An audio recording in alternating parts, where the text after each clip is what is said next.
Hello everyone, my name is Shane and we are studying the Federal Aviation Regulations for the private pilot exam, and right now we're on part 43, which is maintenance, preventative maintenance, rebuilding, and alteration here in the FAR AIM. And the first part of part 43 is 43.1. I've read this a couple times already. I didn't make a slideshow for this one. It takes too much time, so I'm just going to read it to you and decipher it as we go. So, 43.1 Applicability. Except as provided in paragraph B and D of this section, this part prescribes rules governing the maintenance, preventative maintenance, rebuilding, and alteration of any. Okay, so maintenance, preventative maintenance.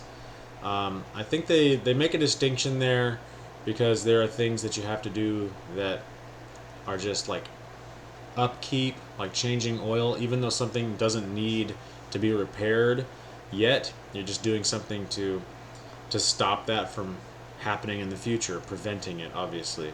And then rebuilding and alteration. It looks like rebuilding, what is that? Fixing. So if they're fixing it, and then alteration is changing something. And then these are the rules governing those things that apply to these things. Well, 1 through 3 here. So, aircraft having a U.S. airworthiness certificate. So if it's an aircraft if it's an aircraft with an airworthiness certificate in the U.S., this applies. Foreign registered civil aircraft used in common carriage or carriage of mail under provisions of Part 121 or 135 of this chapter. So I don't know exactly what that's referring to, but I think it's good enough just to say that this is talking about foreign registered aircraft that carry mail. So I'm guessing that they're delivering mail in the U.S., or is it just it applies to from? It must be from and to the U.S. Foreign registered civil aircraft. What is Part 121, Part 135? I don't know. Maybe we'll go over it in another video, but let's move on. And these rules also apply to airframe, aircraft engines, propellers, appliances, and component parts of such aircraft. So all the parts and pieces. So the airframe, the power plant, the propeller, the avionics, the appliances, any component parts. And they're being general there, just to let you know, basically I think they're saying every part of the aircraft. Okay, now B is telling us what this does not apply to. What Part 43 doesn't apply to. Any aircraft for which the FAA has issued an experimental certificate, unless the FAA has previously issued a different kind of airworthiness certificate for that aircraft. So it doesn't apply to an aircraft that has an experimental certificate, unless that aircraft previously had a different type of airworthiness certificate. Okay, so for some reason, if it has an experimental certificate, the rules of Part 43 don't apply. So that's interesting. I wonder why they decided that. Number 2. Any aircraft for which the FAA has issued an experimental certificate under the provisions of 21.191 I3 of this chapter, and the aircraft was previously issued a special airworthiness certificate in the light sport category under the provisions of 21.190 of this chapter. Okay, what does this mean? Let's see. I made a video, I think, on 21.190. So that's talking about, how to be eligible for a special airworthiness certificate, light sport category. And then this is saying it doesn't apply to an experimental certificate under the provisions of those two parts. So the rules don't apply to experimental certificates. They don't apply to experimental certificates under specifically the provisions of those two parts, 21.191 and 21.190. I think we can take away from that this just doesn't apply to experimental certificates for the purposes of the test. I may make a video going deeper into that, but I don't know. Okay, number 3. Any aircraft that is operated under Part 107 of this chapter, except as described in 107.140. Let's figure out what that is. What is Part 107? Small unmanned aircraft systems.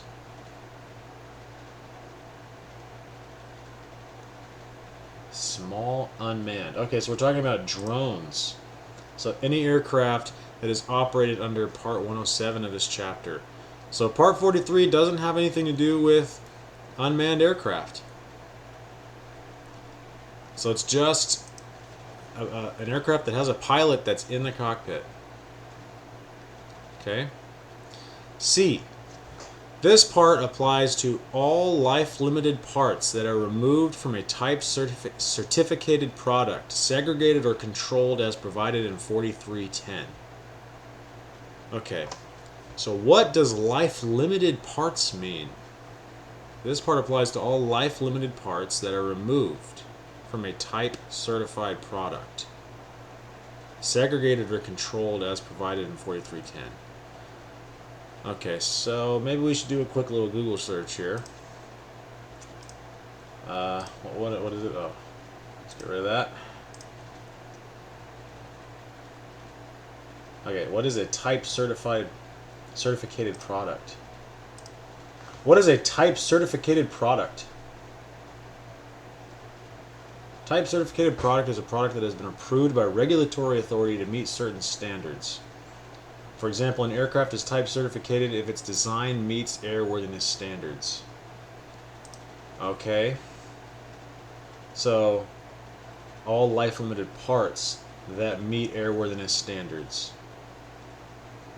Segregated or controlled as provided in 4310. So what is life-limited parts? I'm going to look that up too. What is a life-limited part?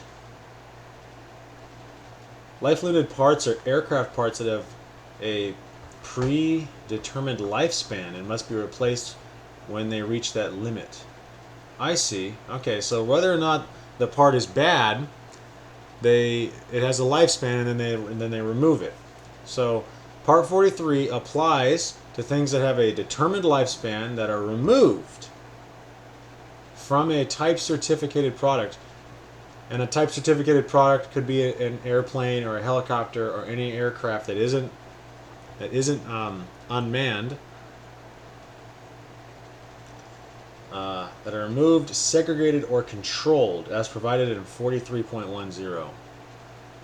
All right, let's take a look at 43.10.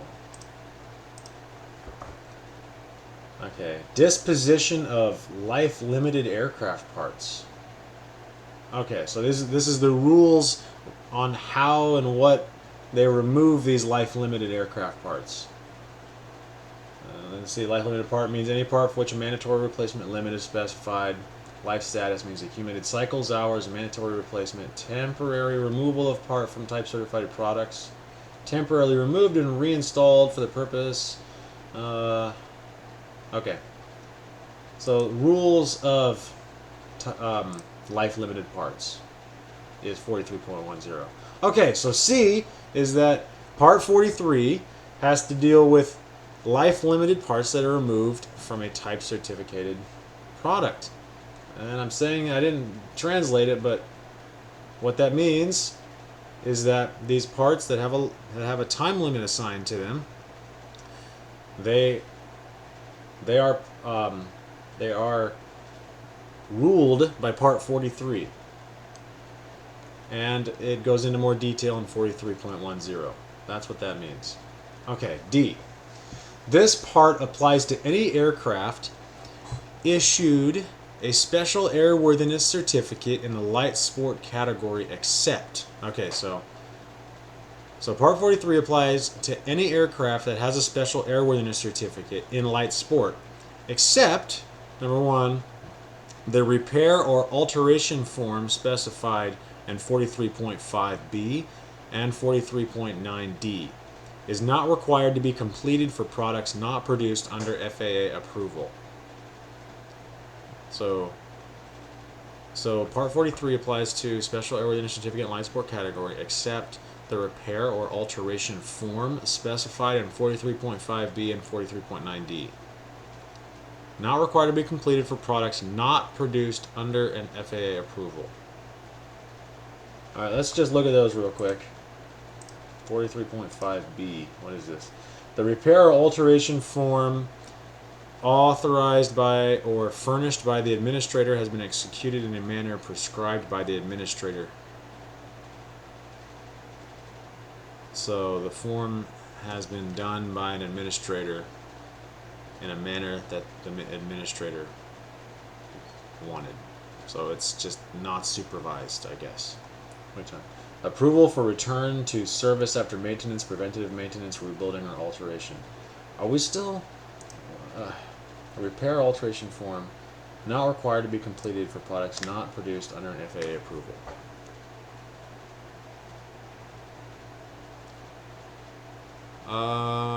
Maybe I'm overthinking this one. I'm not understanding it exactly. So we have a form. It's 43.5 says that the administrator has the authority.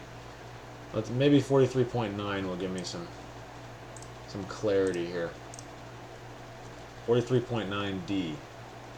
Content, form, and disposition of maintenance, preventative maintenance, rebuilding, and alteration records, except inspections performed in accordance with Part 91, Part 125, blah, blah, blah. Was it D? Oh, man. I think it was D. Yeah. Okay. D is the one that we want. In addition to the entry required in paragraph A of this section, major repairs and major alterations, what was that?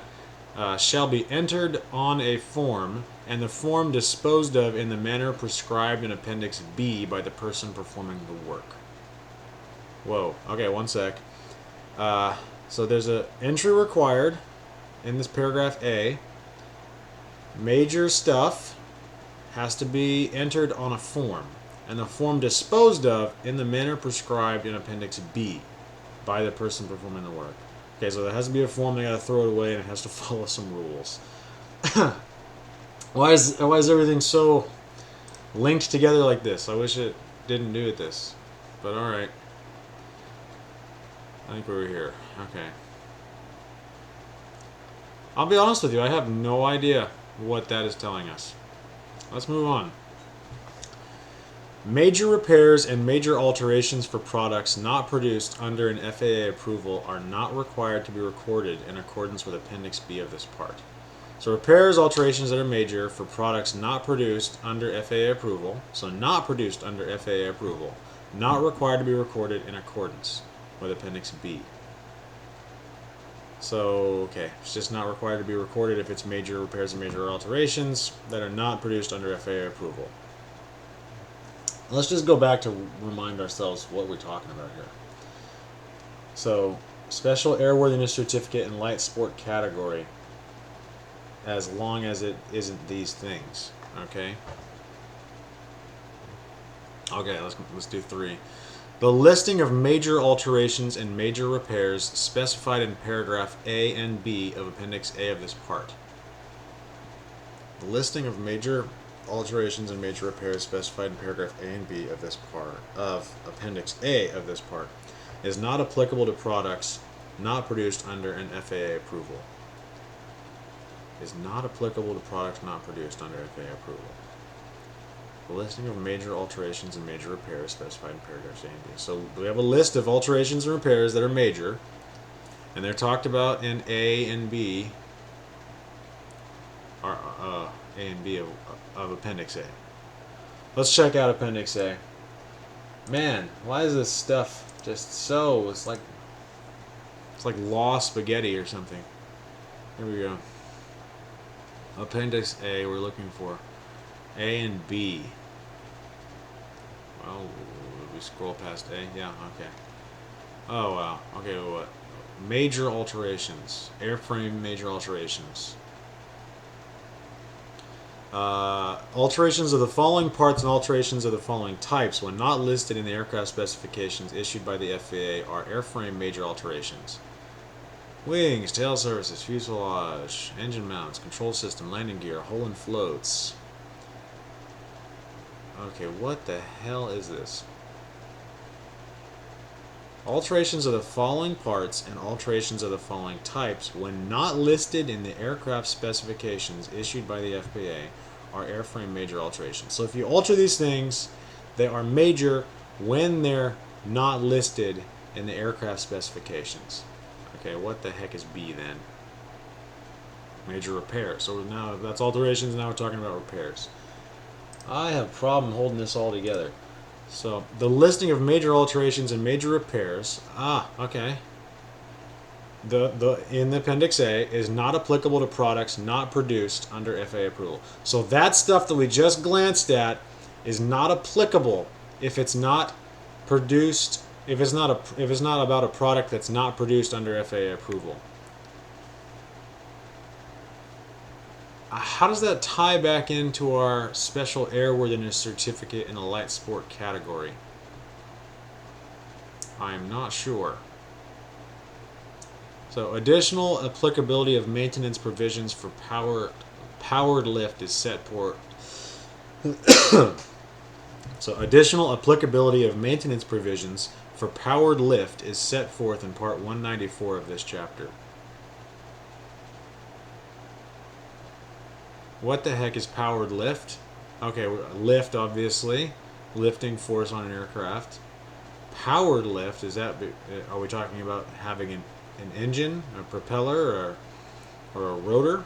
So anything that produces lift with power, that would be my guess. Maintenance, applicability of maintenance provisions. Part 194 of this chapter. Let's just look at this real quick and see what the heck it is. Special Federal Aviation Regulation Number 120, Powered Lift, Pilot Certification and Training Operation Requirements. What the heck are we talking about here? Training, certification, operations requirements for powered lift.